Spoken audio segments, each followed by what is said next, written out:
بادشاہت اللہ ہی کی ہے، آسمانوں کی بھی اور زمین کی بھی۔ وہ جو چاہتا ہے پیدا کرتا ہے، جسے چاہتا ہے بیٹیاں عطا کرتا ہے اور جسے چاہتا ہے بیٹے بخشتا ہے، یا ان کو بیٹے اور بیٹیاں دونوں عنایت فرماتا ہے، اور جس کو چاہتا ہے بے اولاد رکھتا ہے۔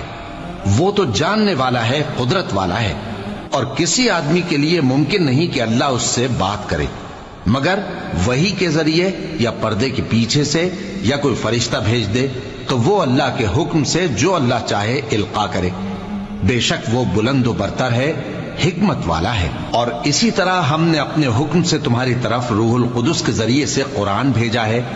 تم نہ تو کتاب کو جانتے تھے اور نہ ایمان کو، لیکن ہم نے اس کو نور بنایا ہے کہ اس سے ہم اپنے بندوں میں سے جس کو چاہتے ہیں ہدایت کرتے ہیں۔ اور بے شک اے نبی تم سیدھا رستہ دکھاتے ہو، یعنی اس اللہ کا رستہ جو آسمانوں اور زمین کی سب چیزوں کا مالک ہے۔ دیکھو سب کام اللہ کی طرف رجوع ہوں گے اور وہی ان میں فیصلہ کرے گا۔